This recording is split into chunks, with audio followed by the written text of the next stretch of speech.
तो अब हम अपने तीसरे चैप्टर एटम्स एंड मॉलिक्यूल पर आते हैं। और सर, सबसे पहला सवाल तो दिमाग में यही आता है कि मैटर आखिर बना किस चीज से है। मतलब अगर हम किसी भी चीज को, किसी पदार्थ को तोड़ते जाएं और छोटा, तो क्या वो हमेशा टूटता ही रहेगा, या फिर कोई सबसे छोटा पार्टिकल आएगा जिसके बाद उसे और नहीं तोड़ा जा सकता? बहुत अच्छा सवाल है ये। और मजे की बात ये है कि यही सवाल आज से हजारों साल पहले फिलोसोफर्स के मन में भी आया था। ओह, ओके। हाँ, लगभग 500 बीसी के आसपास इंडिया और ग्रीस दोनों जगह फिलोसोफर्स ने इसी पर सोचना शुरू किया था। और देखिए, एग्जाम के लिए ये समझना बहुत जरूरी है कि साइंस में एटम का जो आइडिया है वो अचानक नहीं आया है। इसकी शुरुआत फिलॉसफी से हुई थी। फिलॉसफी से मतलब साइंस से पहले? हाँ, साइंस से बहुत पहले। तो सबसे पहले अगर हम एंशिएंट इंडियन फिलॉसफी की बात करें तो एक महान भारतीय दार्शनिक थे, महर्षि कणाद। उन्होंने कहा कि अगर हम मैटर मतलब पदार्थ को डिवाइड करते जाएं, अच्छा। तो एक ऐसी स्टेज आएगी, एक ऐसा पॉइंट आएगा जब हमें सबसे छोटा पार्टिकल मिलेगा। और उसे और डिवाइड नहीं किया जा सकता। एग्जैक्टली। और उन्होंने इस इनडिविजिबल पार्टिकल को नाम दिया परमाणु। अच्छा सर, तो एग्जाम पॉइंट ऑफ व्यू से क्या ये नाम महर्षि कणाद और ये शब्द परमाणु, ये इंपॉर्टेंट है? हाँ, ये 1 मार्क क्वेश्चन या एमसीक्यू के लिए बहुत इंपॉर्टेंट है। बिल्कुल, आपसे सीधा पूछा जा सकता है कि परमाणु का कॉन्सेप्ट किसने दिया था। ओके। तो आंसर में आपको महर्षि कणाद का नाम लिखना है। इसके बाद एक और इंडियन फिलोसोफर आए, पकुधा कात्यायन। उन्होंने इस बात को और आगे बढ़ाया। उन्होंने बताया कि ये परमाणु ज्यादातर अकेले नहीं रहते। अकेले नहीं रहते मतलब वो कंबाइंड फॉर्म्स में पाए जाते हैं और उन्हीं से हमें अलग अलग तरह के मैटर देखने को मिलते हैं। अच्छा, जैसे पानी या पत्थर, ये सब? बिल्कुल। अब देखिए, इंटरेस्टिंग बात यह है कि लगभग उसी समय एंशिएंट ग्रीक फिलोसोफर्स भी बिल्कुल यही सोच रहे थे। वहां डेमोक्रिटस और ल्यूसिपस ने सजेस्ट किया कि हम मैटर को लगातार डिवाइड करने पर आखिर में ऐसे पार्टिकल्स मिलेंगे जो इनडिविजिबल हैं। अरे, ये तो बिल्कुल सेम आइडिया है। बिल्कुल सेम आइडिया। और उन्होंने इन पार्टिकल्स को कहा एटम्स। एटम्स? हाँ, ये शब्द ग्रीक वर्ड एटमोस से आया है, जिसका मतलब ही होता है इनडिविजिबल। अच्छा, टॉमोस मतलब जिसे काटा ना जा सके। वाओ! तो मतलब परमाणु और एटम दोनों का कंसेप्ट तो लगभग बिल्कुल एक जैसा ही था। कोर आइडिया बिल्कुल सेम था। तो इसमें एग्जाम के लिए सबसे जरूरी बात क्या है जो हमें याद रखनी है? देखिए, एग्जाम पॉइंट ऑफ व्यू से सबसे क्रूशियल पॉइंट जो याद रखना है वो ये है कि ये सभी आइडिया सिर्फ फिलोसॉफिकल थे। फिलोसॉफिकल मतलब ये सिर्फ विचार थे, एक कल्पना पर आधारित थे। इनके पीछे कोई साइंटिफिक एक्सपेरिमेंट नहीं था, कोई सबूत नहीं था। अच्छा, तो ये थ्योरी नहीं थी, ये बस एक फिलॉसफी थी। एग्जैक्टली। और इस पॉइंट पर स्टूडेंट्स अक्सर गलती करते हैं। वो इसे साइंटिफिक थ्योरी समझ लेते हैं। ये बस एक फिलोसॉफिकल फाउंडेशन था। ठीक है, ये पॉइंट क्लियर हो गया। तो एक तरह से इन शुरुआती दार्शनिक विचारों ने ही आगे के साइंटिस्ट्स के लिए एक रास्ता तैयार किया, एक फाउंडेशन रख दिया। हाँ, एक फाउंडेशन रख दिया। उन्होंने सोचा कि अगर मैटर सच में पार्टिकल से बना है तो इसे एक्सपेरिमेंटली साबित कैसे किया जाए। और यहीं से असली साइंस शुरू हुई होगी। एकदम सही। और बस इन्हीं कोशिशों से केमिकल साइंसेस की नींव पड़ी और लॉज ऑफ केमिकल कॉम्बिनेशन की खोज हुई, जिनके बारे में हम आगे बात करेंगे। तो अब हम बात करते हैं लॉज ऑफ केमिकल कॉम्बिनेशन के बारे में। ये क्या है और केमिस्ट्री में इनकी इतनी इंपॉर्टेंस क्यों है? बिल्कुल। देखिए, 18वीं शताब्दी के अंत में केमिस्ट्री सिर्फ अंदाजे पर आधारित नहीं रही, वो एक एग्जैक्ट एक्सपेरिमेंटल साइंस बन रही थी। अच्छा। इसी दौरान एंटोन लावॉइजर और जोसेफ ले प्राउस्ट जैसे वैज्ञानिकों ने कुछ फंडामेंटल लॉज दिए, और ये लॉज आज भी मॉडर्न केमिस्ट्री की नींव हैं। मतलब ये वो बेसिक रूल्स हैं जिन पर पूरी केमिस्ट्री टिकी हुई है। एग्जैक्टली। ये बताते हैं कि केमिकल रिएक्शंस कैसे होती हैं और उनमें सब्सटेंसेस कैसे कंबाइन होते हैं। तो चलिए सबसे पहले लॉ से शुरू करते हैं। सबसे पहला लॉ है लॉ ऑफ कंजर्वेशन ऑफ मास। ये किसने दिया था और इसका मतलब क्या है? लॉ ऑफ कंजर्वेशन ऑफ मास दिया था एंटोन लावॉइजर ने। लावॉइजर, जिन्हें फादर ऑफ मॉडर्न केमिस्ट्री भी कहा जाता है। हाँ, बिल्कुल।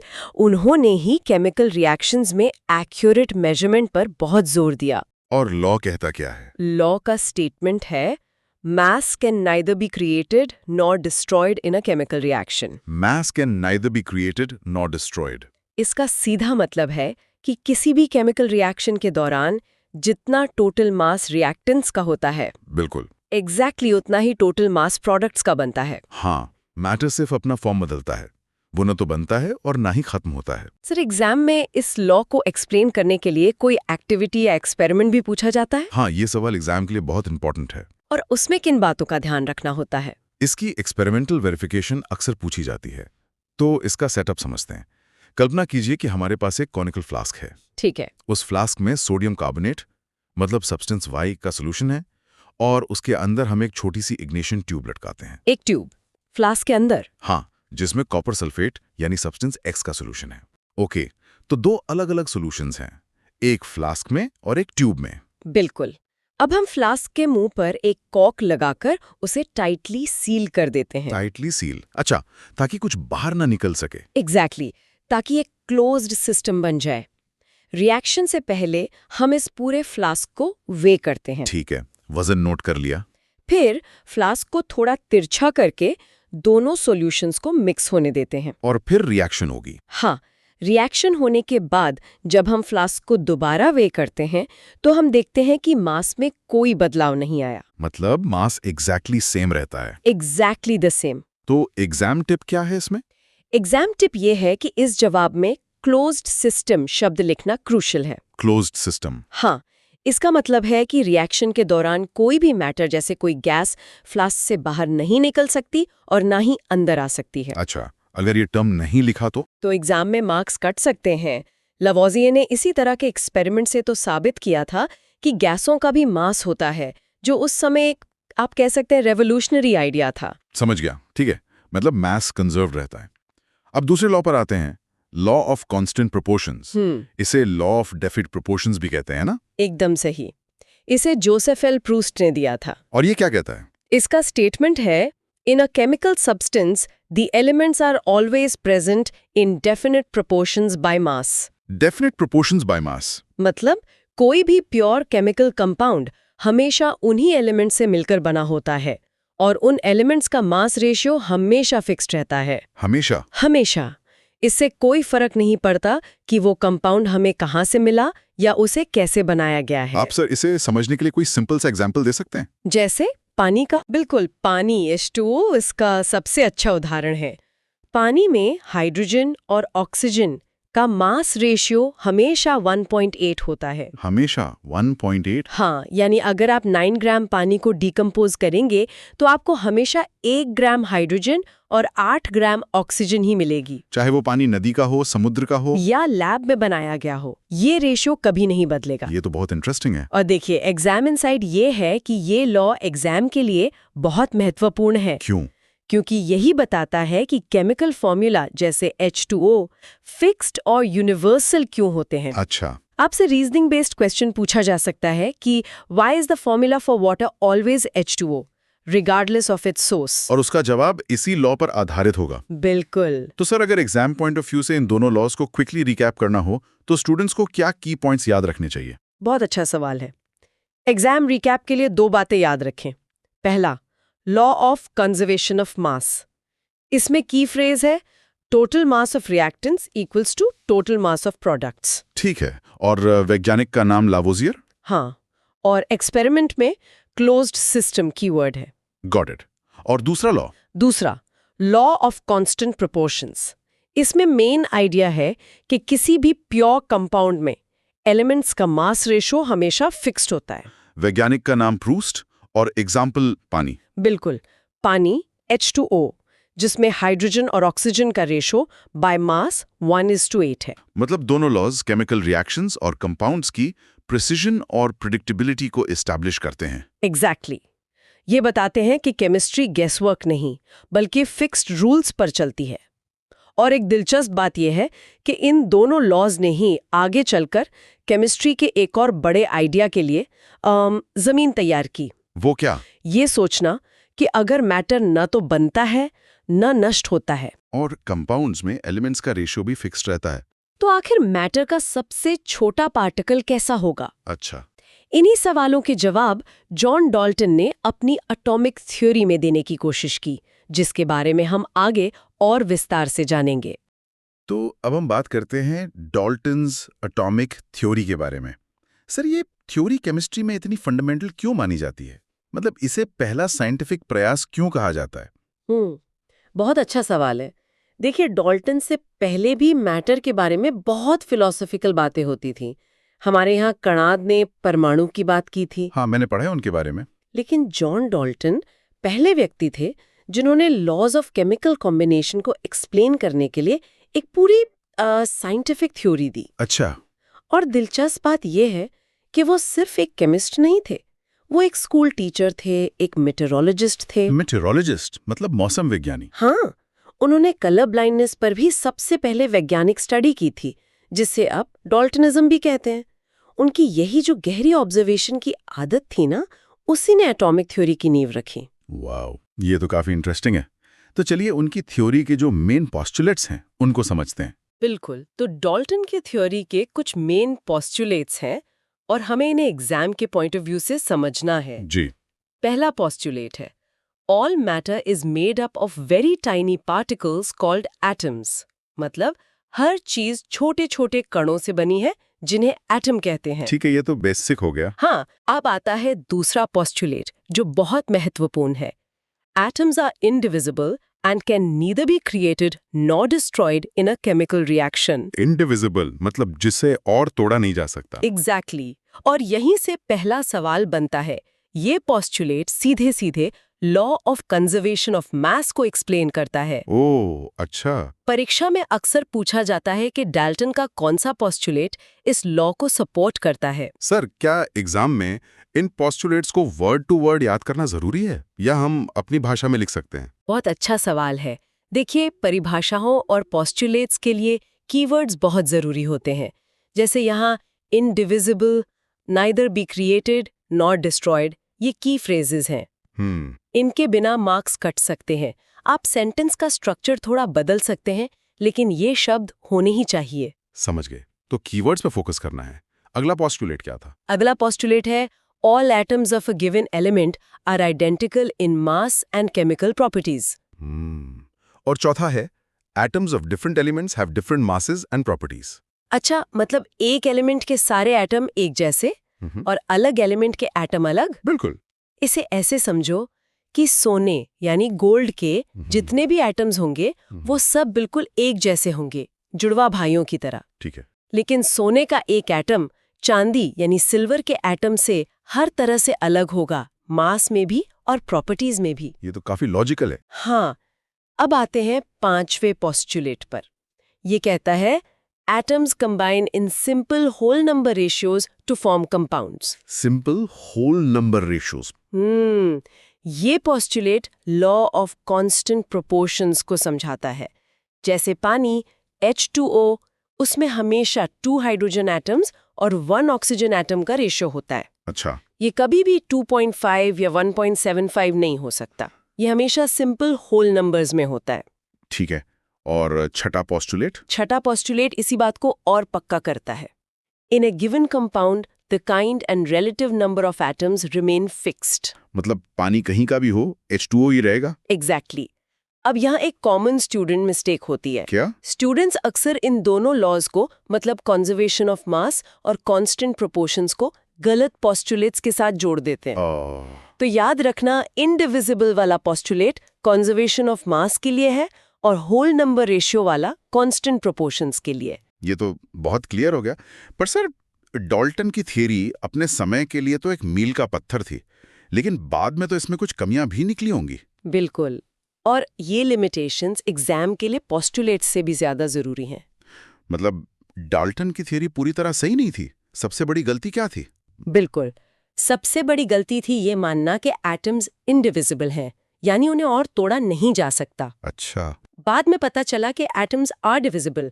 इनके अंदर सब एटॉमिक पार्टिकल्स होते हैं, इलेक्ट्रॉन्स, प्रोटॉन्स और न्यूट्रॉन्स। ओह, तो ये डाल्टन की थियरी का सबसे बड़ा ड्रॉबैक था। हाँ, और एग्जाम टिप ये है कि जब भी ये लिमिटेशन लिखें तो सब एटॉमिक पार्टिकल्स के नाम जरूर मेंशन करें। इससे आपका जवाब पूरा और ज्यादा प्रभावशाली बनता है। ठीक है। सब एटॉमिक पार्टिकल्स के नाम जरूर लिखना है। और दूसरी लिमिटेशन जुड़ी है आइसोटोप्स के कॉन्सेप्ट से। डाल्टन ने कहा था कि एक ही एलिमेंट के सारे एटम्स मास में आइडेंटिकल होते हैं, है ना? जी। लेकिन आइसोटोप्स की डिस्कवरी ने इसे गलत साबित कर दिया। आइसोटोप्स ये क्या होते हैं? आइसोटोप्स वो एटम्स होते हैं जिनका एटॉमिक नंबर तो सेम होता है, लेकिन मास नंबर डिफरेंट होता है। अच्छा, मतलब हैं एक ही एलिमेंट के पर वजन अलग अलग। बिल्कुल। जैसे क्लोरीन के 2 आइसोटोप्स होते हैं, एक का मास 35U और दूसरे का 37U होता है। है दोनों क्लोरीन के ही एटम्स, पर मास अलग अलग है। ये तो उनके पोस्टुलेट के बिल्कुल खिलाफ हो गया। हाँ, और इसी तरह एक तीसरी लिमिटेशन भी है जो आइसोबार्स के कॉन्सेप्ट से जुड़ी है। आइसोबार्स ये आइसोटोप्स का उल्टा है क्या? एक तरह से हाँ। डाल्टन का मानना था कि अलग अलग एलिमेंट्स के एटम्स का मास हमेशा अलग होगा, लेकिन आइसोबार्स ने इसे भी गलत साबित किया। वो कैसे? आइसोबार्स वो एटम्स होते हैं जो अलग अलग एलिमेंट्स के होते हैं, लेकिन उनका मास नंबर सेम होता है। कोई उदाहरण? जरूर। जैसे आर्गॉन और कैल्शियम, दोनों का मास नंबर 40U हो सकता है, जबकि दोनों बिल्कुल अलग एलिमेंट्स हैं। सर, आइसोटोप्स और आइसोबार्स में स्टूडेंट्स अक्सर कंफ्यूज हो जाते हैं। एग्जाम में इससे जुड़ा सवाल कैसे आता है? ये 1 मार्क क्वेश्चंस या असर्शन रीजन टाइप क्वेश्चंस के लिए हॉट टॉपिक है। सवाल सीधे आता है, how does the discovery of isotopes contradict Dalton's atomic theory? और इसका जवाब कैसे लिखना चाहिए? आपको पहले पोस्टुलेट लिखना है और फिर आइसोटोप का एग्जाम्पल देकर उसे कॉन्ट्रडिक्ट करना है। यही आंसर राइटिंग का सही तरीका है। समझ गई। मतलब पहले नियम बताओ, फिर उदाहरण से उसे काटो। एग्जैक्टली। इनके अलावा भी कुछ लिमिटेशंस थी, जैसे डाल्टन की थ्योरी ये नहीं समझा पाई कि एटम्स आपस में कंबाइन क्यों और कैसे करते हैं, मतलब केमिकल बॉन्डिंग का कॉन्सेप्ट। अच्छा। और उनकी थ्योरी मैटर के इलेक्ट्रिकल नेचर को भी एक्सप्लेन नहीं कर सकी, क्योंकि उस समय इलेक्ट्रॉन्स और प्रोटॉन्स के बारे में कोई जानकारी नहीं थी। तो अगर इस पूरे टॉपिक का क्रक्स देखें तो एग्जाम पॉइंट ऑफ व्यू से क्या क्या याद रखना है? बहुत अच्छा पॉइंट। तो एग्जाम के लिए आपको याद रखना है, पहला, डाल्टन के 2 मेन पोस्टुलेट्स जो 2 लॉज को एक्सप्लेन करते हैं, इंडिविजिबिलिटी वाला लॉ ऑफ कंजर्वेशन ऑफ मास को और सिंपल रेशियो वाला लॉ ऑफ कांस्टेंट प्रोपोर्शंस को। ठीक है। दूसरा, 3 मुख्य लिमिटेशंस, एटम डिविजिबल है सब एटॉमिक पार्टिकल्स के साथ, आइसोटोप्स का existence same element different mass, और आइसोबार्स का existence different elements same mass. और तीसरा, आइसोटोप्स और आइसोबार्स की डेफिनेशन और एक एग्जाम्पल जरूर याद रखना। ये तो एकदम क्लियर हो गया, पर सर एक आखिरी सवाल जो सोचने पे मजबूर करता है। पूछिए। अगर डाल्टन की थ्योरी में इतनी कमियां थी तो आज भी हम इसे क्यों पढ़ रहे हैं? हम सीधे लेटेस्ट मॉडल क्यों नहीं पढ़ते? हाँ, ये तो मैंने भी सोचा था, क्योंकि साइंस ऐसे ही आगे बढ़ती है। हर पुरानी थ्योरी एक सीडी की तरह काम करती है। एक सीडी की तरह? हाँ, डाल्टन की थ्योरी की लिमिटेशंस ने ही वैज्ञानिकों को और गहराई से सोचने पर मजबूर किया, और उन्हीं सवालों के जवाब ढूंढते हुए सब एटॉमिक पार्टिकल्स की डिस्कवरी हुई। अच्छा। डाल्टन का ये कहना कि एटम डिविजिबल नहीं है, इसी को गलत साबित करने की कोशिश ने एटम के अंदर की पूरी दुनिया का दरवाजा खोल दिया, जिसके बारे में हम आगे बात करेंगे। तो अब हम बात करते हैं एटम्स के बारे में। सर, ये एटम आखिर होता क्या है?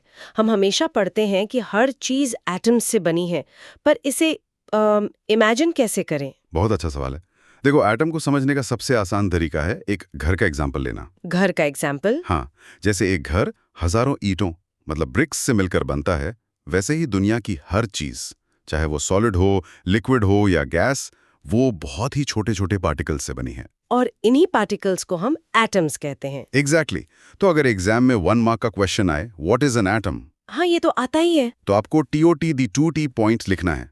An atom is the basic building block of matter. बस ये एक लाइन, ये लिखते ही पूरे मार्क्स मिलेंगे। अच्छा, the basic building block of matter. हाँ, वैसे ये आइडिया सबसे पहले डेमोक्रिटस नाम के एक फिलोसोफर ने दिया था, लेकिन इसे साइंटिफिक फॉर्म में जॉन डाल्टन ने पेश किया था। सर, आपने कहा कि ये बहुत छोटे होते हैं।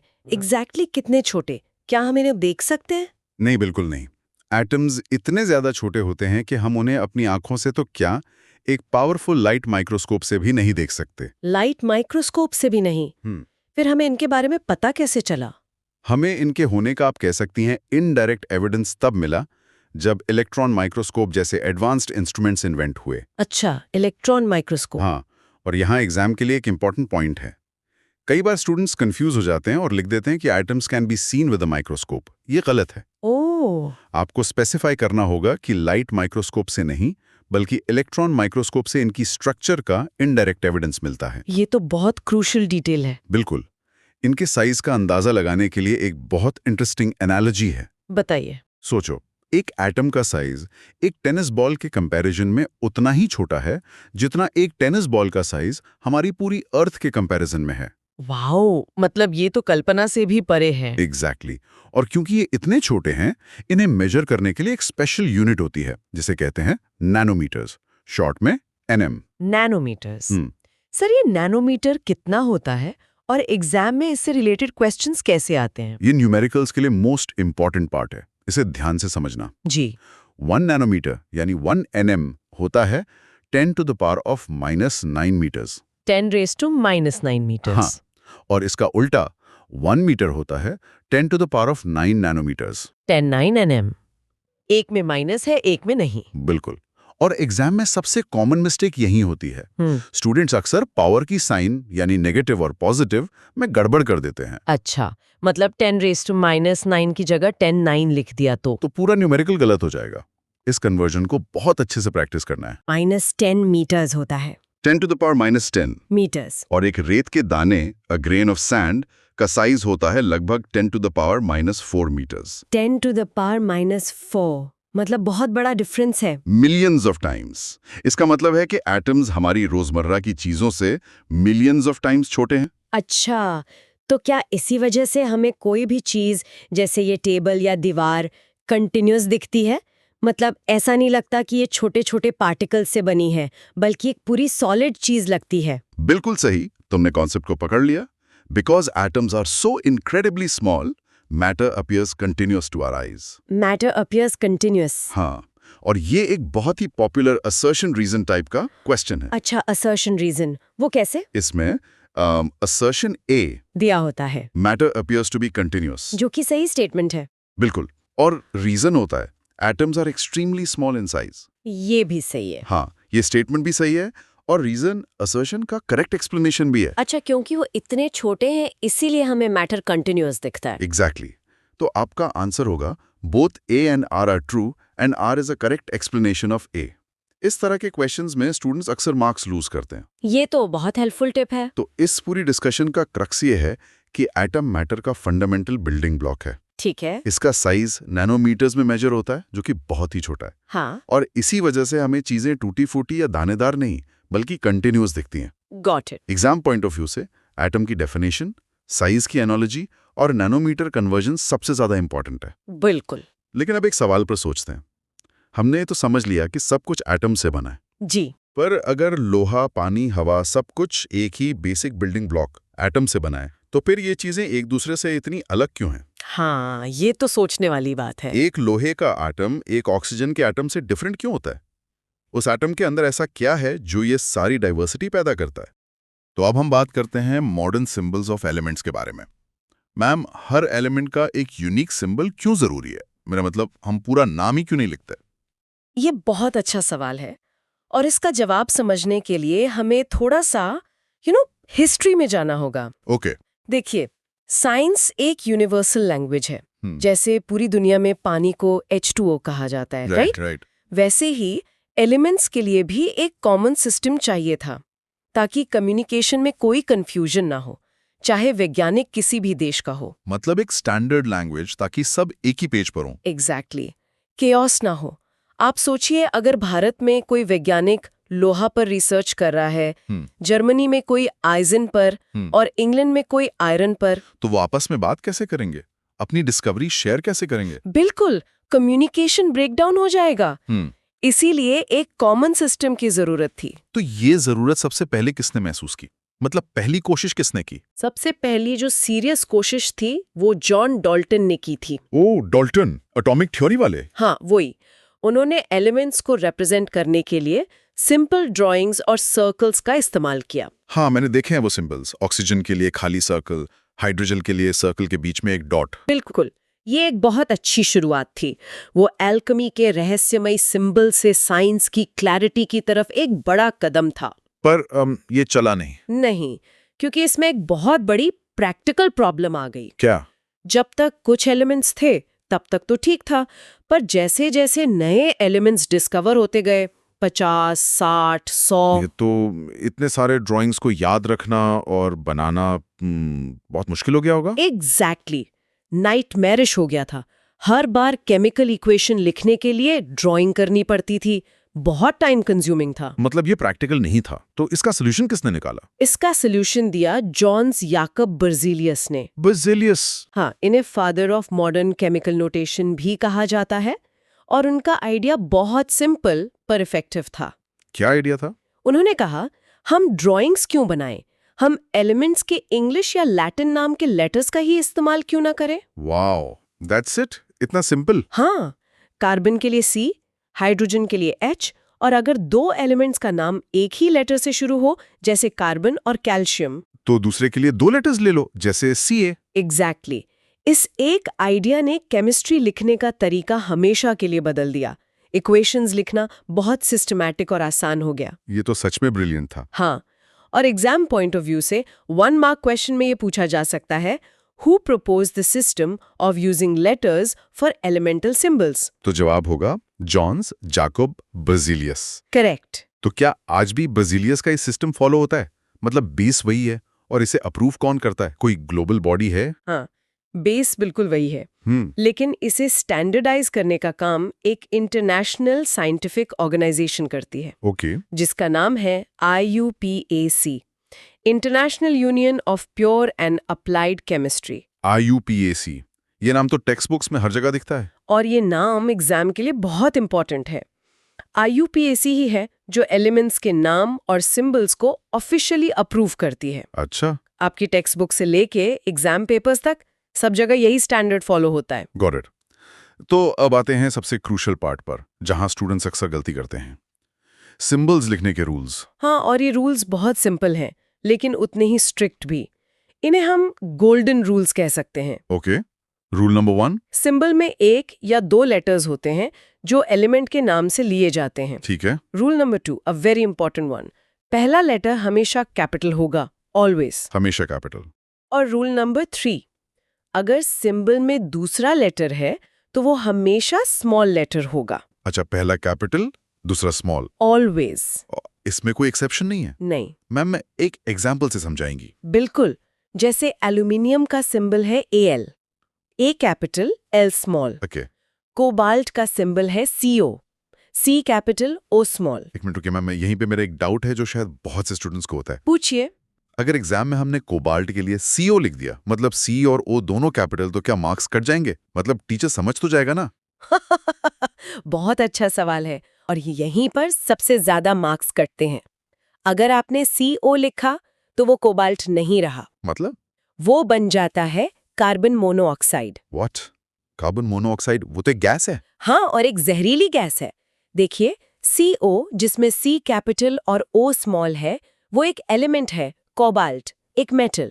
राइट। लेकिन CO जिसमें C और O दोनों कैपिटल हैं, वो 2 अलग एलिमेंट्स हैं, कार्बन और ऑक्सीजन से बनाए कंपाउंड है। ओ माय गॉड, ये तो मैंने कभी सोचा ही नहीं था। मतलब एक छोटी सी लिखने की गलती से एक सॉलिड मेटल एक पॉइजनस गैस बन गया। एग्जैक्टली, इसीलिए ये इतना क्रिटिकल है। Co is an element, CO is a compound.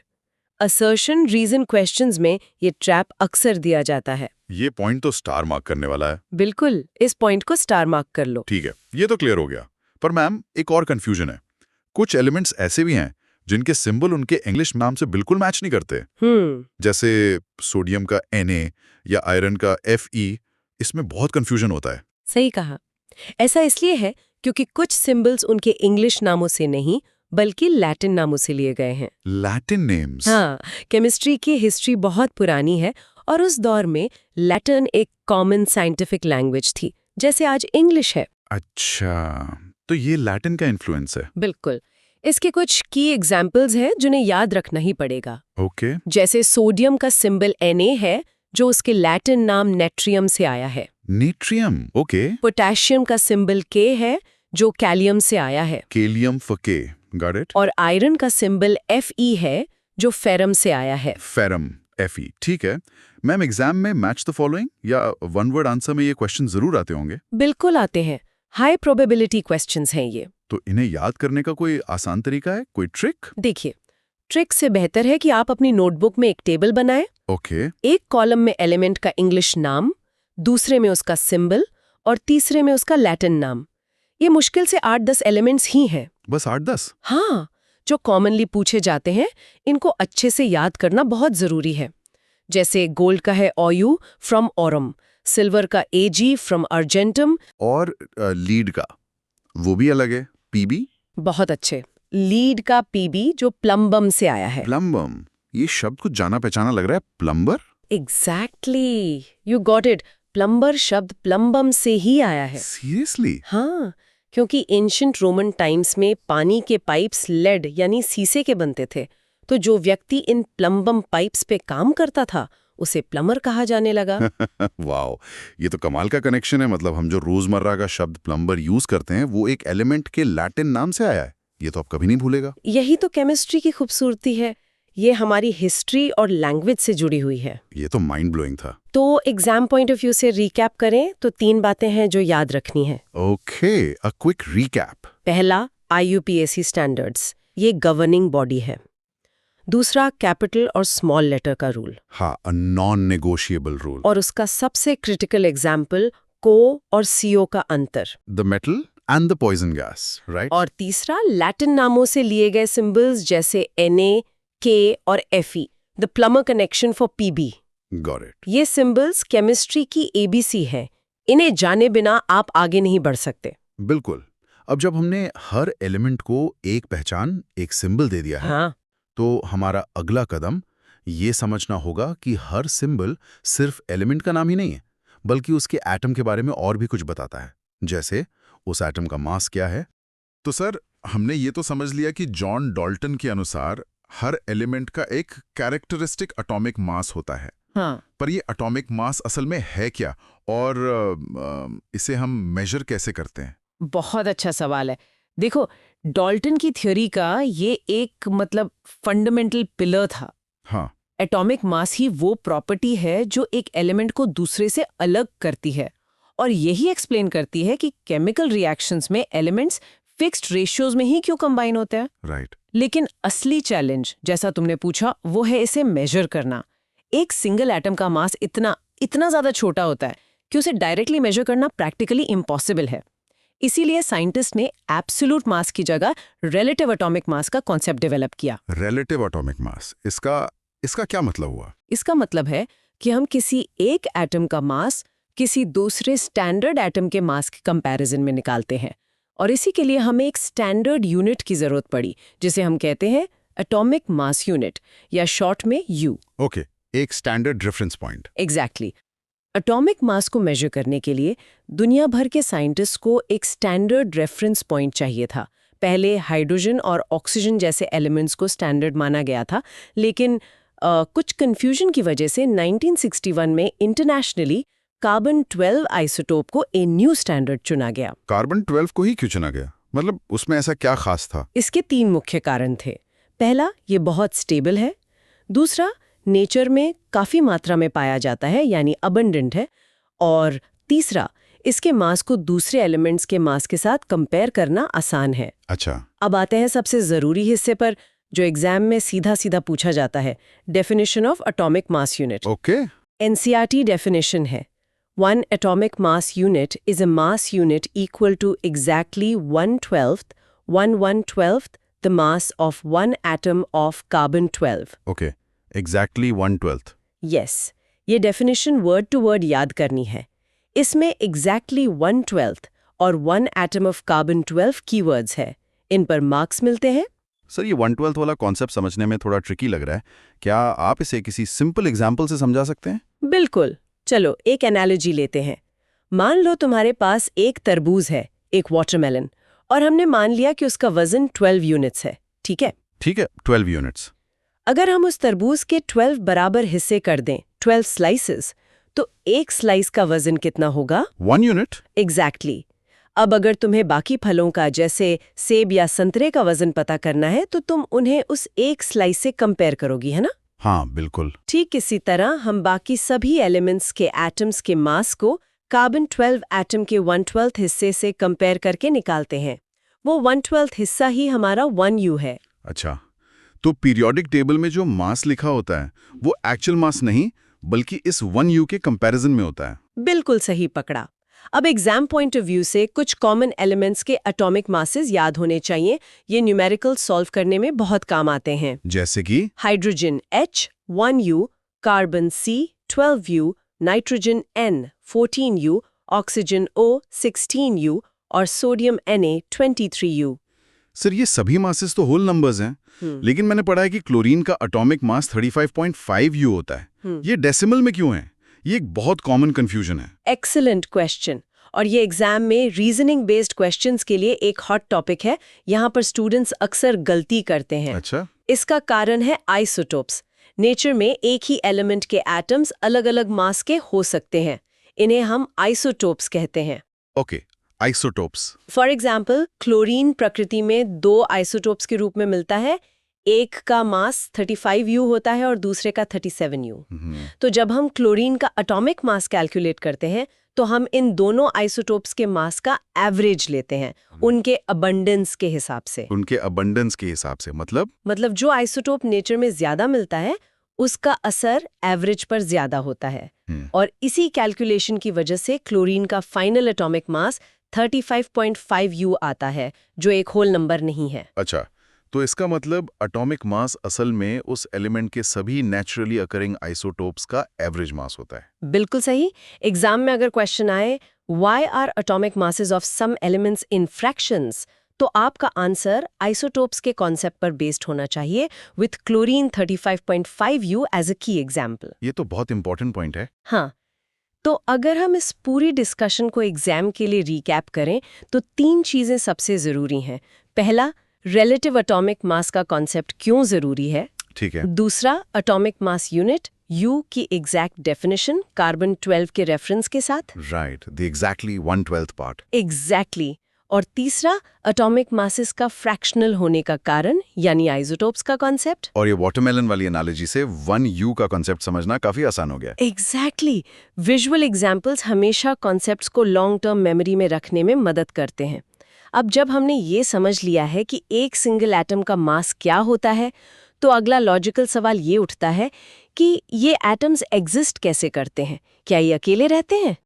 तो अब हम बात करते हैं मॉलिक्यूल्स के बारे में। सर, एटम के बारे में तो हमने पढ़ा, पर ये मॉलिक्यूल क्या होता है? ये एटम से अलग कैसे है? बिल्कुल, देखिए मॉलिक्यूल किसी भी एलिमेंट या कंपाउंड का वो सबसे छोटा पार्टिकल है ओके। जो इंडिपेंडेंटली एग्जिस्ट कर सकता है, मतलब अकेला रह सकता है। अच्छा, अकेला रह सकता है। हाँ, एटम अकेला रह भी सकता है और नहीं भी, लेकिन मॉलिक्यूल हमेशा इंडिपेंडेंटली एग्जिस्ट करेगा। यही मेन डिफरेंस है। अच्छा, मतलब मॉलिक्यूल अकेले एग्जिस्ट कर सकता है। तो क्या मॉलिक्यूल्स भी अलग-अलग टाइप के होते हैं? हाँ, ब्रॉडली 2 तरह के होते हैं। सबसे पहले समझते हैं मॉलिक्यूल्स ऑफ एलिमेंट्स। ओके। ये वो मॉलिक्यूल्स हैं जो सिर्फ एक ही तरह के एटम से बनते हैं। जैसे मान लीजिए ऑक्सीजन का मॉलिक्यूल O2, इसमें सिर्फ ऑक्सीजन के ही एटम्स हैं। राइट। और यहीं पर एक बहुत इंपॉर्टेंट कॉन्सेप्ट आता है, एटॉमिसिटी। एग्जाम के लिए 1 मार्क क्वेश्चन का फेवरेट टॉपिक है, मैं बता रही हूँ। एटॉमिसिटी, हाँ, एटॉमिसिटी का मतलब है number of atoms in a molecule, मतलब एक मॉलिक्यूल में कुल कितने एटम्स हैं। अच्छा। जैसे कुछ एलिमेंट्स मोनो एटॉमिक होते हैं, मतलब उनके मॉलिक्यूल में सिर्फ एक एटम होता है। Example, helium He, argon Ar। ज्यादातर नॉन मेटल्स डायटोमिक होते हैं, जैसे hydrogen H2, oxygen O2, nitrogen N2। इनमें 2 एटम्स होते हैं। 2 एटम्स, ओके। कुछ टेट्रा एटॉमिक भी होते हैं, जैसे फॉस्फोरस P4, जिसमें 4 एटम्स होते हैं। 4? जी हाँ। और कुछ तो पॉलीएटॉमिक भी होते हैं, जैसे सल्फर S8, जिसमें 8 एटम्स होते हैं। 8। सर, ये P4 और S8 जैसे एग्जाम्पल्स एग्जाम के लिए याद रखने जरूरी हैं? हाँ, ये एग्जाम्पल्स MCQs या फिल इन द ब्लैंक्स में अक्सर पूछे जाते हैं। एटॉमिसिटी की डेफिनेशन और ये वाले एग्जाम्पल्स, इनको जरूर याद रखें। Okay sir. अब आते हैं दूसरे टाइप पर, मॉलिक्यूल्स ऑफ कंपाउंड्स। जैसा कि नाम से ही पता चल रहा है, ये अलग अलग एलिमेंट्स के एटम्स से बनते हैं जो एक फिक्स्ड रेशियो बाय मास में जुड़े होते हैं। Fixed ratio, right. इसका सबसे कॉमन एग्जाम्पल है वाटर, H2O। हाँ सर, H2O में 2 हाइड्रोजन और 1 ऑक्सीजन एटम होता है, पर ये रेशो कैसे डिसाइड हुआ? बहुत अच्छा सवाल है और ये रीजनिंग बेस्ड क्वेश्चंस में पूछा जाता है। इसे समझते हैं। वाटर में हाइड्रोजन और ऑक्सीजन का मास रेशियो हमेशा 1.8 होता है। 1.8? ओके। अब हमें पता है कि हाइड्रोजन का एटॉमिक मास 1U होता है और ऑक्सीजन का 16U होता है ना? हाँ। तो रेशियो निकालने के लिए हम मास रेशियो को एटॉमिक मास से डिवाइड करते हैं। तो हाइड्रोजन के लिए हुआ 1/1 और ऑक्सीजन के लिए हुआ 8/16। 8/16 मतलब 0.5? एग्जैक्टली। तो इसका रिजल्ट आया 1:0.5। अब इसे सिंपल होल नंबर रेशियो में कन्वर्ट करने के लिए हम दोनों को 2 से मल्टीप्लाई करेंगे, तो हमें मिलेगा 2:1। 2:1। हाँ, इसका मतलब है कि वाटर के एक मॉलिक्यूल में 2 हाइड्रोजन एटम्स और 1 ऑक्सीजन एटम होता है। सर, अगर ये कैलकुलेशन एग्जाम में आती है तो आंसर लिखने का सही फॉर्मेट क्या होना चाहिए? मतलब मार्क्स कहाँ कट सकते हैं? इसमें स्टेप वाइज मार्किंग होती है। आपको पहले गिवन मास रेशियो लिखना है, फिर एटॉमिक मासेस मेंशन करने हैं, फिर कैलकुलेशन शो करनी है एंड फाइनली कंक्लूजन लिखना है। कोई भी स्टेप मिस करने पर मार्क्स कट जाते हैं। ओके सर, मॉलिक्यूल्स तो क्लियर हो गए। अब ये आयंस क्या होते हैं? मैंने सुना है इन पर चार्ज होता है। एग्जैक्टली। जब मेटल्स और नॉन मेटल्स रिएक्ट करते हैं तो इलेक्ट्रॉन्स का ट्रांसफर होता है। इसी ट्रांसफर की वजह से चार्ज्ड पार्टिकल्स बनते हैं जिन्हें हम आयंस कहते हैं। अच्छा। और ये एग्जाम के लिए सबसे जरूरी लाइन है। The electrical charge arises due to the loss और gain of electrons, not protons और neutrons. Assertion reason type questions में यहां पर ट्रैप किया जाता है। लॉस और gain of electrons, noted sir. Ions भी 2 तरह के होते हैं। पहला है कैटायन, ये पॉजिटिवली चार्ज्ड आयन होता है। पॉजिटिव? हाँ, ये तब बनता है जब कोई एटम एक या एक से ज्यादा इलेक्ट्रॉन लूज करता है। Example, sodium ion Na+। Okay, lose करने पर पॉजिटिव। और दूसरा है एन आयन, ये नेगेटिवली चार्ज्ड आयन होता है। ये तब बनता है जब कोई एटम एक या एक से ज्यादा इलेक्ट्रॉन गेन करता है। Example, chloride ion Cl-। Sir, definition लिखते वक्त लॉस और गेन ऑफ इलेक्ट्रॉन्स मेंशन करना कितना जरूरी है? इसके बिना मार्क्स मिलेंगे? फुल मार्क्स के लिए ये फ्रेज लिखना कंपलसरी है। अगर आपने सिर्फ लिखा positively charged ion is a cation तो शायद हाफ मार्क ही मिले। आपको लिखना होगा a positively charged ion formed when an atom loses 1 और मोर इलेक्ट्रॉन्स। यही कीवर्ड्स हैं जो एग्जामिनर ढूंढता है। Right sir.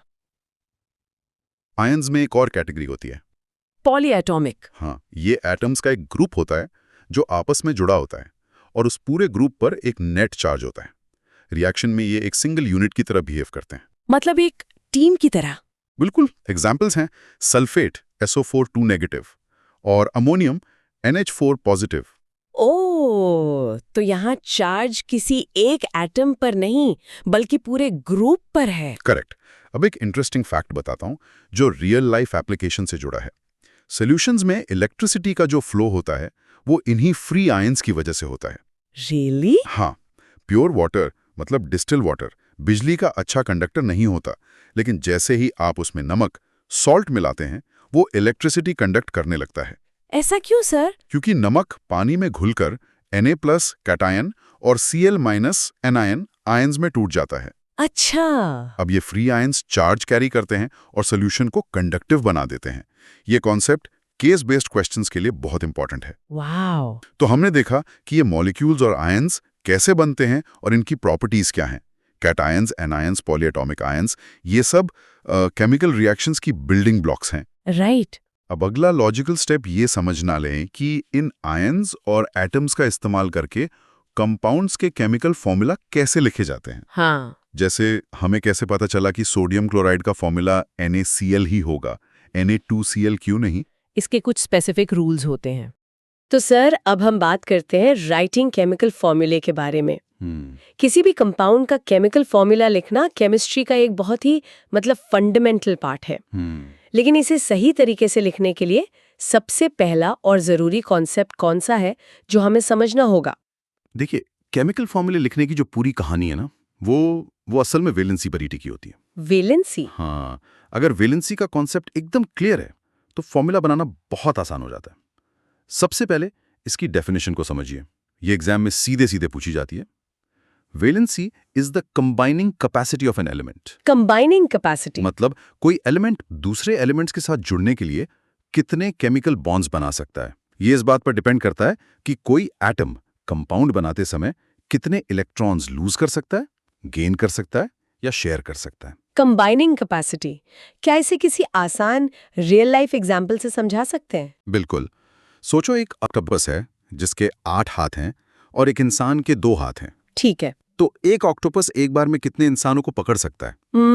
4, क्योंकि ऑक्टोपस की कंबाइनिंग कैपेसिटी 8 है और इंसान की जो एग्जैक्टली 4। इसी को अगर हम सिंबल में लिखें तो ये बनेगा OH4।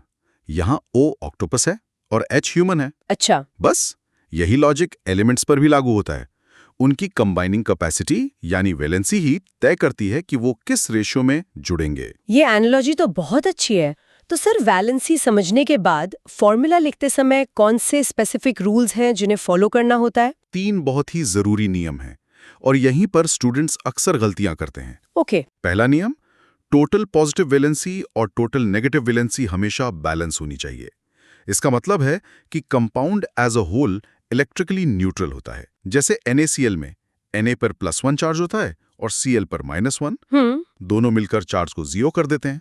ठीक है। दूसरा नियम, फॉर्मूला लिखते समय हमेशा मेटल या पॉजिटिव आयन का सिंबल पहले लिखा जाता है और नॉन मेटल या नेगेटिव आयन का सिंबल बाद में। अच्छा, कैटायन पहले और एनायन बाद में। बिल्कुल।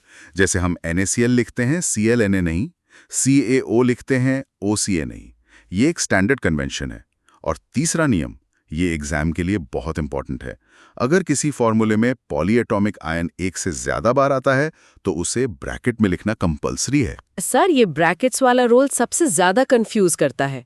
इसका एक उदाहरण देकर समझाइए कि एग्जामिनर मार्क्स कहाँ काट लेता है। बहुत अच्छा सवाल है।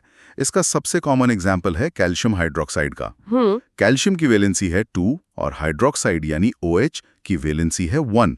जब हम फॉर्मूला बनाते हैं तो हमें 2 हाइड्रोक्साइड आयंस चाहिए। राइट, चार्ज बैलेंस करने के लिए। हाँ, अगर स्टूडेंट इसे CaOH2 लिख देगा तो इसका मतलब होगा कि सिर्फ हाइड्रोजन के 2 एटम्स हैं। अच्छा, वो 2 सिर्फ H के साथ माना जाएगा। बिल्कुल, एग्जैक्टली, जो कि गलत है। सही तरीका है कैल्शियम हाइड्रोक्साइड। यहाँ ब्रैकेट लगाने से ये पता चलता है कि सबस्क्रिप्ट 2 पूरे OH ग्रुप के लिए है। मतलब ऑक्सीजन के भी 2 एटम्स और हाइड्रोजन के भी 2 एटम्स। बिल्कुल। ब्रैकेट नहीं लगाने पर सीधे सीधे मार्क्स कटते हैं। समझ गई। अब आते हैं असल में फॉर्मूला बनाने के मेथड पर, जिसे क्रिस क्रॉस मेथड कहते हैं। ये बहुत सिंपल और इफेक्टिव है। Criss cross method. हाँ, इसमें हम एलिमेंट्स के सिंबल्स लिखते हैं, उनके ऊपर उनकी वैलेंसी या चार्ज लिखते हैं और फिर वैलेंसीज को क्रॉस करके दूसरे एलिमेंट के नीचे सबस्क्रिप्ट के तौर पर लिख देते हैं। ठीक है, तो कुछ एग्जाम्पल से समझते हैं। जैसे हाइड्रोजन क्लोराइड का फॉर्मूला कैसे बनेगा? देखिए, हाइड्रोजन की वैलेंसी 1, क्लोरीन की भी 1, तो हम लिखेंगे H1 और Cl1। अब 1 को Cl के नीचे और 1 को H के नीचे ले जाएंगे। फॉर्मूला बनेगा H1Cl1, जैसे हम सिंपली HCl लिखते हैं। अच्छा, 1 को लिखने की जरूरत नहीं होती। नहीं होती। एक और एग्जाम्पल देखिए, हाइड्रोजन सल्फाइड। हाइड्रोजन की वैलेंसी 1, सल्फर की 2। H1NS2। हाँ, क्रिस क्रॉस करने पर H के नीचे 2 आ जाएगा और S के नीचे 1। फॉर्मूला बनेगा H2S। और अगर वैलेंसीज अलग-अलग हों, जैसे मैग्नीशियम क्लोराइड में? मैग्नीशियम यानी Mg की वैलेंसी 2 है, क्लोरीन Cl की 1, तो Mg2 और Cl1। ओके। क्रिस क्रॉस कीजिए, Mg के नीचे 1 आएगा और Cl के नीचे 2। फॉर्मूला बन गया MgCl2। MgCl2, ठीक है। इसी तरह एल्यूमिनियम ऑक्साइड के लिए Al3 और O2 से फॉर्मूला बनेगा Al2O3। Al2O3। अब एक बहुत जरूरी एग्जाम टिप, कैल्शियम ऑक्साइड का केस देखिए। कैल्शियम Ca की वैलेंसी 2, ऑक्सीजन O की भी 2, तो Ca2 और O2 क्रिस क्रॉस करने पर फॉर्मूला बनता है Ca2O2। Ca2O2। यहां पर स्टूडेंट्स सबसे बड़ी गलती करते हैं। क्या गलती? अगर सबस्क्रिप्ट्स को सिंपल रेशियो में कन्वर्ट किया जा सकता है तो वो करना कंपलसरी है। अच्छा। 2O2 को हम सिंप्लीफाई करके CaO लिखेंगे। एग्जाम में Ca2O2 लिखने पर मार्क्स कट जाएंगे। अच्छा, मतलब हमेशा सिंपलेस्ट रेशियो में लिखना है। ये बहुत इंपॉर्टेंट पॉइंट है। और पॉलीएटॉमिक आयंस के केस में ये मेथड कैसे काम करता है? जैसे सोडियम नाइट्रेट। सोडियम आयन होता है Na+, मतलब चार्ज 1, और नाइट्रेट आयन होता है NO3-, चार्ज 1। दोनों का चार्ज 1 है। हाँ, तो क्रिस क्रॉस करने पर फॉर्मूला सीधा NaNO3 बन जाएगा। यहाँ ब्रैकेट की जरूरत नहीं क्योंकि NO3 ग्रुप एक ही है। ओके। लेकिन कैल्शियम हाइड्रोक्साइड में Ca2+ और OH- था, तो फॉर्मूला बना CaOH2, जहां ब्रैकेट जरूरी हो गया था। समझ गई। सर, अगर एग्जाम में किसी न्यूमेरिकल या केमिकल इक्वेशन में फॉर्मूला ही गलत लिख दिया तो उसका क्या असर होता है? अगर फॉर्मूला गलत है तो पूरी इक्वेशन या कैलकुलेशन गलत हो जाएगी। 0 मार्क्स। एग्जामिनर उस पर 0 मार्क्स दे सकता है, क्योंकि केमिकल फॉर्मूला एक फाउंडेशनल चीज है। इसलिए ये टॉपिक इतना क्रिटिकल है। और एक मजेदार बात यह है कि ये केमिकल फॉर्मूला यूनिवर्सल हैं। यूनिवर्सल। हाँ, भारत में एक साइंटिस्ट H2O का जो मतलब समझता है, वही मतलब जापान या अमेरिका में भी समझा जाता है। केमिस्ट्री असल में एक ग्लोबल लैंग्वेज है। तो एग्जाम पॉइंट ऑफ व्यू से रिकैप करें तो बैलेंसी याद रखिए, क्रिस क्रॉस मेथड अप्लाई कीजिए। सब्सक्रिप्ट्स को सिंप्लीफाई करना है। बिल्कुल सिंप्लीफाई करना मत भूलिए, जैसे CaO में। पॉलीएटॉमिक आयंस के लिए ब्रैकेट का ध्यान रखिए, जैसे CaOH2। और फाइनल फॉर्मूला में चार्जेस नहीं लिखने हैं। एग्जैक्टली, फाइनल फॉर्मूला में कभी भी चार्जेस मत लिखिए। ठीक है सर। अब जब हमें केमिकल फॉर्मूला सही तरीके से लिखना आ गया है, तो अगला लॉजिकल स्टेप क्या है? क्या हम इस फॉर्मूले का इस्तेमाल करके किसी कंपाउंड का मॉलिक्यूलर मास कैलकुलेट कर सकते हैं? वो कैसे करते हैं? तो अब हम बात करते हैं मॉलिक्यूलर मास और फॉर्मूला यूनिट मास के बारे में। सर, ये दोनों सुनने में तो बिल्कुल एक जैसे लगते हैं। हाँ, बिल्कुल। कैलकुलेशन भी मैंने देखा है लगभग सेम ही है। हाँ। तो फिर केमिस्ट्री में इन्हें दो अलग-अलग नामों से क्यों पढ़ाया जाता है? हाँ, ये बहुत ही वैलिड सवाल है। कहीं ये सिर्फ स्टूडेंट्स को कंफ्यूज करने का तरीका तो नहीं? और यकीन मानिए 90% स्टूडेंट्स यहीं पर कंफ्यूज होते हैं और एग्जाम में गलती भी करते हैं। ये दोनों कॉन्सेप्ट्स एक तरह से जुड़वा भाइयों की तरह दिखते एक जैसे हैं, पर उनकी पर्सनालिटी, उनका नेचर बिल्कुल अलग है। अच्छा। आज हम इसी क्यों का जवाब ढूंढेंगे। चलिए इस कंफ्यूजन की परतें हटाते हैं और पहले मॉलिक्यूलर मास को समझते हैं। Okay, let's unpack this. तो मॉलिक्यूलर मास क्या है?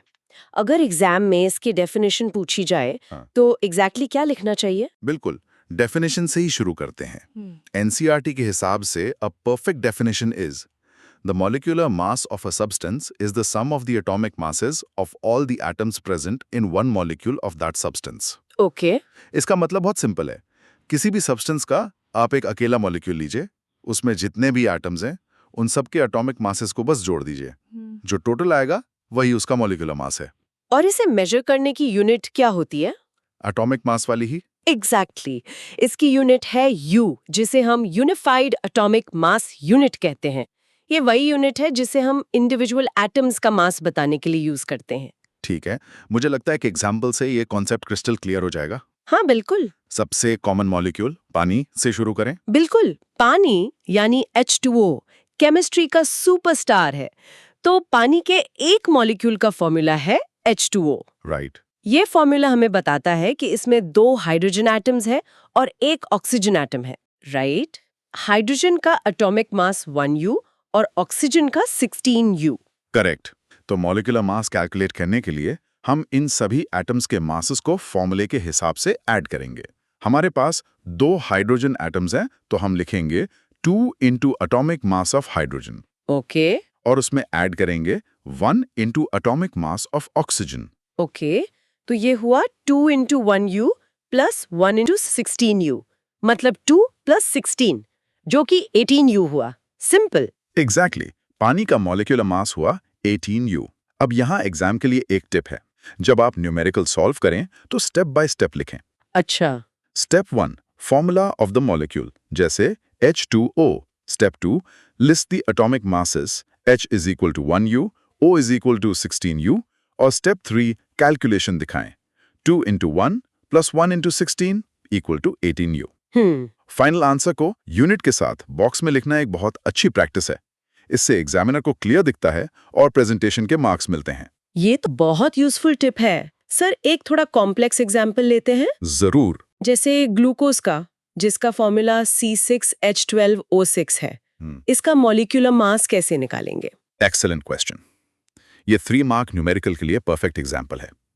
फॉर्मूला है C6H12O6। इसमें 6 कार्बन एटम्स, 12 हाइड्रोजन एटम्स और 6 ऑक्सीजन एटम्स हैं। ओके। हमें पता है कार्बन का atomic mass equals 12U, hydrogen equals 1U और ऑक्सीजन 16U। तो कैलकुलेशन होगी 6 times atomic mass of C plus 12 times atomic mass of H plus 6 times atomic mass of O। Okay, तो values put करते हैं। 6 into 12 plus 12 into 1 plus 6 into 16। ये हो गया 72 plus 12 plus 96। Correct. और इन सबको ऐड करने पर हमें मिलता है 180U। 180? So the molecular mass of glucose is 180U। ये दिखाता है कि कैलकुलेशन का प्रोसेस सेम रहता है, मॉलिक्यूल चाहे कितना भी बड़ा क्यों ना हो। Got it. कैलकुलेशन तो सिंपल है, लेकिन मेरा सवाल अब भी वही है, हम ये सब कर क्यों रहे हैं? रियल वर्ल्ड में इस 180U का क्या मतलब है? मतलब ये कॉन्सेप्ट आया ही क्यों? ये इस टॉपिक का सबसे इंपॉर्टेंट पार्ट है, द व्हाई। देखिए, केमिस्ट्री असल में कुकिंग की तरह है। जब आप केक बनाते हैं तो रेसिपी में लिखा होता है 200 ग्राम आटा, 100 ग्राम चीनी। हाँ, अगर आप रेशियो गड़बड़ कर दें तो केक खराब हो जाएगा, है ना? राइट? बिल्कुल। वैसे ही केमिकल रिएक्शंस भी एक फिक्स्ड रेसिपी पर चलते हैं। मॉलिक्यूलर मास हमें बताता है कि रिएक्शन में हिस्सा लेने वाले मॉलिक्यूल्स का रिलेटिव मास क्या है। इसी कॉन्सेप्ट को यूज करके हम स्टोइकियोमेट्री में ये पता लगाते हैं कि किसी रिएक्शन को परफेक्टली कंप्लीट करने के लिए हमें कितने ग्राम रिएक्टेंट ए को कितने ग्राम रिएक्टेंट बी के साथ मिलाना होगा। अच्छा। दवाइयां बनाने से लेकर रॉकेट फ्यूल तैयार करने तक हर जगह ये मास रेशो क्रिटिकल होता है। बिना मॉलिक्यूलर मास के मॉडर्न केमिस्ट्री पॉसिबल ही नहीं थी। वाह, तो ये केमिकल्स की रेसिपी का बेस है। ये तो बहुत इंटरेस्टिंग है। अब तक तो मुझे ये कोवलेंट कॉम्पाउंड्स जैसे पानी या ग्लूकोज के लिए समझ आ गया, जहां एटम्स एक दूसरे से जुड़े हुए एक सिंगल यूनिट, एक मॉलिक्यूल बनाते हैं। हाँ, लेकिन नमक NaCl के बारे में क्या? मैंने सुना है कि नमक में H2O की तरह अकेले मॉलिक्यूल्स नहीं होते। तो क्या मॉलिक्यूलर मास का कॉन्सेप्ट वहां भी अप्लाई होता है? एग्जैक्टली। और यहीं से हमारे दूसरे कॉन्सेप्ट फॉर्मूला यूनिट मास की कहानी शुरू होती है। आपने बिल्कुल सही पॉइंट उठाया। पानी, CO2, ग्लूकोज, ये सब कोवलेंट कंपाउंड्स हैं। राइट। इन्हें आप ऐसे समझ सकते हैं जैसे 2 दोस्त एक पिज्जा शेयर कर रहे हों। वो शेयरिंग से जुड़े हुए हैं और एक सिंगल यूनिट बनाते हैं, एक molecule. Okay, pizza sharing analogy makes sense for covalent compounds. पर आयोनिक कंपाउंड्स जैसे नमक NaCl या कैल्शियम क्लोराइड CaCl2 बिल्कुल अलग हैं। यहाँ शेयरिंग नहीं होती, यहाँ इलेक्ट्रॉन का कंप्लीट ट्रांसफर होता है। सोडियम अपना एक इलेक्ट्रॉन देकर पॉजिटिव आयन Na+ बन जाता है और क्लोरीन वो इलेक्ट्रॉन लेकर नेगेटिव आयन Cl- बन जाता है। तो एक पॉजिटिव एक नेगेटिव, ये तो मैग्नेट्स की तरह एक दूसरे को अट्रैक्ट करेंगे। प्रिसाइजली। ये पिज्जा शेयरिंग वाले दोस्त नहीं है, ये एक पावरफुल मैग्नेट और एक लोहे का टुकड़ा में एक पॉजिटिव एक नेगेटिव, और वो स्नैप करके एक दूसरे से चिपक जाते हैं। ओके। और ये सिर्फ एक Na+ और एक Cl- नहीं होते। एक Na+ आयन अपने चारों तरफ 6 Cl- आयंस को अट्रैक्ट करता है और हर Cl- आयन अपने चारों तरफ 6 Na+ आयंस को। अच्छा। ये मिलकर एक जायंट 3 डायमेंशनल रिपीटिंग स्ट्रक्चर बनाते हैं, जिसे हम क्रिस्टल लैटिस कहते हैं। ओह। इसे आप एटम से बनी एक परफेक्टली ऑर्गेनाइज्ड जंगल जिम की तरह इमेजिन कर सकती हैं, जो हर डायरेक्शन में फैलती जाती है। ओह, तो इसका मतलब हम ये नहीं कह सकते कि ये रहा नमक का एक मॉलिक्यूल, क्योंकि वो तो उस जायंट जंगल जिम का एक छोटा सा हिस्सा है। Exactly, you hit the nail on the head. क्योंकि मॉलिक्यूल एग्जिस्ट ही नहीं करता, तो हम मॉलिक्यूलर मास टर्म का इस्तेमाल कैसे कर सकते हैं? ये कंसेप्चुअली गलत होगा। इसी वजह से आयोनिक कंपाउंड्स के लिए हम एक नया टर्म यूज करते हैं, फॉर्मूला यूनिट मास। ओके, तो फॉर्मूला यूनिट मास क्या है? फॉर्मूला यूनिट मास उस फॉर्मूला यूनिट का मास है जो उस जायंट क्रिस्टल लैटिस का सबसे सिंपल होल नंबर रेशो बताता है।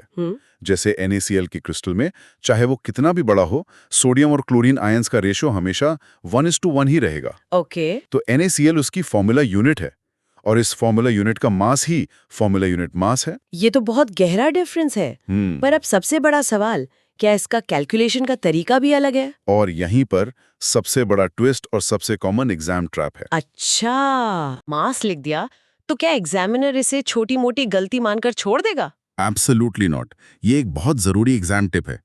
अगर आप आयोनिक कंपाउंड जैसे NaCl या CaCl2 के लिए मॉलिक्यूलर मास टर्म का इस्तेमाल करते हैं तो एग्जामिनर आपके मार्क्स काट सकता है। ओह, इसे अब फंडामेंटल कंसेप्चुअल एरर माना जाता है। ये दिखाता है कि आपको कोवेलेंट और आयोनिक कंपाउंड्स के बीच का बेसिक डिफरेंस नहीं पता।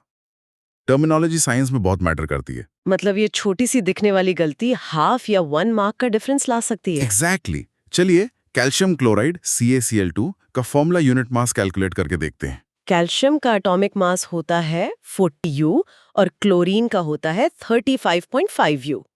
फॉर्मूला है CaCl2। ठीक है, तो एक कैल्शियम एटम और 2 क्लोरीन एटम्स। कैलकुलेशन होगी 1 × 40U प्लस 2 × 35.5U। परफेक्ट। ये हो गया 40 + 71 जो कि 111U होता है। 111U। So the formula unit mass of calcium chloride is 111U। देखिए, कैलकुलेशन मॉलिक्यूलर मास जैसी ही है, पर हम टर्म यूज करेंगे formula unit mass. Assertion reason type questions में ये ट्रैप बहुत कॉमन है। अच्छा, आपको स्टेटमेंट दिया जा सकता है the molecular mass of NaCl is 58.5U। अब यहाँ कैलकुलेशन तो सही है, Na 23, Cl 35.5, लेकिन टर्म मॉलिक्यूलर मास गलत है। So the statement is technically incorrect। ये तो बहुत इंपॉर्टेंट पॉइंट है। तो सर, इस पूरे टॉपिक का क्रक्स क्या है?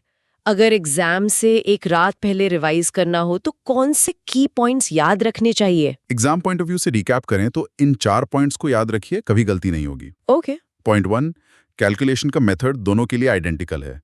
आपको बस फॉर्मूला में दिए गए एटम्स के एटॉमिक मासेस को ऐड करना है। Right. Point 2, the entire difference lies in the type of compound and therefore the terminology. Point 3, covalent compounds जैसे H2O, CO2, C6H12O6 जो शेयरिंग ऑफ इलेक्ट्रॉन से बनते हैं और डिस्क्रीट मॉलिक्यूल्स के रूप में एग्जिस्ट करते हैं, उनके लिए हम टर्म यूज करते हैं molecular mass. Okay, molecular mass for covalent. और पॉइंट 4, आयोनिक कंपाउंड्स जैसे NaCl, CaCl2, MgO जो ट्रांसफर ऑफ इलेक्ट्रॉन से बनते हैं और आयन से मिलकर एक जायंट क्रिस्टल लैटिस बनाते हैं, जहां मॉलिक्यूल्स नहीं होते। बिल्कुल, उनके लिए हम टर्म यूज करते हैं formula unit mass. Formula unit mass for ionic. Got it. ये 4 पॉइंट्स क्लियर हैं, तो इस टॉपिक से आपका एक भी मार्क नहीं कटेगा। वाओ, अब जाकर मॉलिक्यूलर मास और फॉर्मूला यूनिट मास के बीच का ये कंफ्यूजन पूरी तरह क्लियर हो गया है। गुड।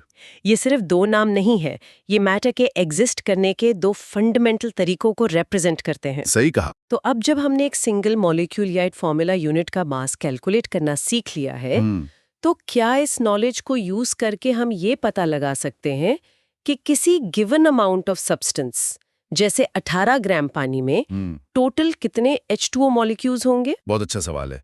शायद इसके लिए हमें केमिस्ट्री के एक और पावरफुल कॉन्सेप्ट, मोल कॉन्सेप्ट को समझना होगा।